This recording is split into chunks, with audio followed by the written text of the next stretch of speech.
Welcome back to News Talk. The Clinton camp is breathing easier this day. After months of sliding polls and controversy, the nation saw a confident, in-command Hillary Clinton on stage in the Democrats' first presidential debate.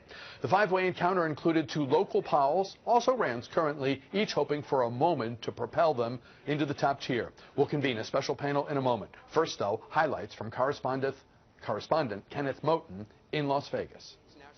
Round one, the Democrats sparring over the issues. Hillary Clinton, feisty, aggressive, defending her record in the Senate and as Secretary of State. I would not ask anyone to vote for me based on my last name. I'd ask them to listen to what I'm proposing, look at what I accomplished. From gun control. Is Bernie Sanders tough enough on guns? No.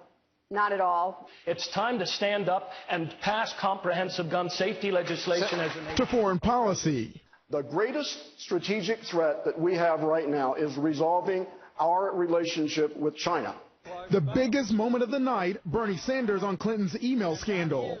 The American people are sick and tired of hearing about your damn emails. Thank you.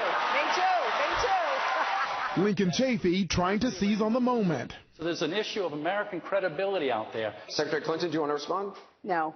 Governor. That email talk received the most attention on Twitter. Former President Bill Clinton tweeting this picture and the hashtag I'm with her.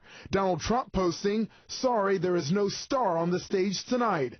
The top two contenders in the polls celebrating post-debate. Hillary Clinton thanking supporters, Bernie Sanders calling out Republicans. I would hope that the American people see the difference between people who are trying to address real issues rather than call people names. Then there's the Joe Biden factor. The vice president was not mentioned last night. We're still waiting to hear this week if he'll be at the next debate as a candidate. Kenneth Moton, ABC News, Washington.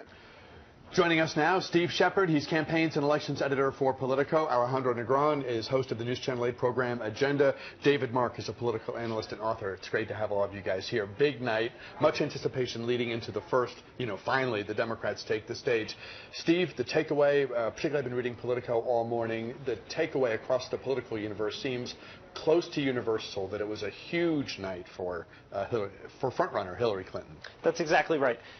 For the past, since Hillary Clinton got in the presidential race in April, what has been her competition? It's been stories about her emails. It's been stories about Benghazi and the committee. It's been criticism that she's faced. Here was the first time that Democrats got to see her on stage with other candidates, compare her directly to Bernie Sanders and to the three other candidates on the stage, and she did well. She seemed in command. She seemed to remind people why she almost won the nomination in 2008, because she is a good politician and she is a good debater. It seemed like on substance, Alejandro, there was a lot for her at easy command, and she seemed to strike a nice balance between being in command, being comfortable in the moment without excessive swagger or anything that I think would turn off the average voter. So potentially a 1-2 of the substance and the tone and a pretty pitch-perfect tone. And her performance last night has been described as almost perfect for someone who needed to have a strong night, precisely for all the reasons that you just mentioned. And, again, she did very well. I also thought that O'Malley didn't do as bad. And we will talk about all five of the candidates who were on stage, and I want to pick up on that notion. David, your big takeaways, what were they? Yeah, certainly I agree with everything that's been said about Hillary Clinton's strong performance. I thought the biggest loser wasn't even on the stage. That would be Vice President Joe Biden, who has premised his would-be candidacy for the White House on the fact that Hillary Clinton was going to stumble. There were these scandals about the email server, et cetera, were going to spin out of control. He's got to be rethinking that and saying, what would really be the rationale? She might be awfully tough to beat in a debate and throughout the primary process. To the extent that any of the current candidates are going to mount a serious threat to Hillary Clinton, let's talk about Bernie Sanders, the current #2 in most polling, in all the polling.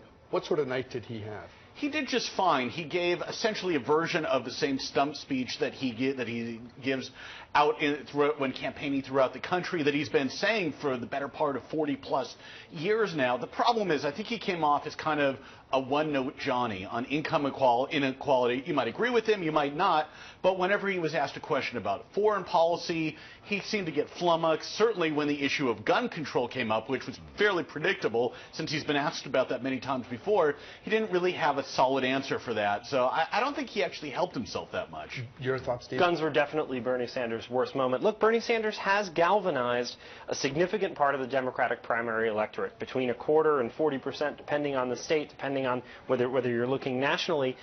That is not insignificant, but that group is largely, it's a lot of young voters, and it is a lot of white liberal voters. He didn't show anything last night, any kind of indication that he can expand that coalition to a majority or something close to a majority of the Democratic primary electorate, and that shows that I think still after last night he has a ceiling. If you were not prepped for the question from the Facebook person, Black Lives Matter, all lives matter. Right. I mean, that's a tough one if you're ready for it. It's brutal if you're not. Absolutely, and I think that pretty much everyone answered in the correct political way for that particular crowd. I think that outside of that crowd, I think many people say all lives matter, but if you follow closely the Black Lives Matter movement, you would understand what the candidates were saying when they said Black Lives Matter. Can you imagine the high-fiving going on in the Clinton room? I guess all these people have their own, like the high command, right? They all have a separate space, right, to watch and strategize and do prepare for their spin and all that, right? I'm guessing. I've never been there. But can you imagine the high-fiving in the Clinton room when Bernie Sanders said what he said about enough hearing about the damn emails, let's talk about the issues people really care about? That's right, and I think that reflects where Democratic primary voters are on this. You know, Hillary Clinton's numbers among Republicans have never been good, going back to the 90s, even when she wasn't actually an elected official.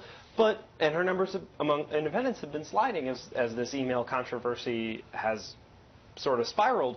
But Democrats don't have the appetite for these kinds of debates, and that's a big problem for Joe Biden. Getting into these debates with Hillary Clinton, she's not going to stumble at this stage of the campaign. Right. Gentlemen, stand by for just a moment. We'll continue our look at the first Democratic presidential debate as we continue for you here on this Wednesday. In just a moment, keep it here. For those of you watching After Dark, you can, as always, pick up the second half hour of News Talk in its entirety online at news8newstalk.com.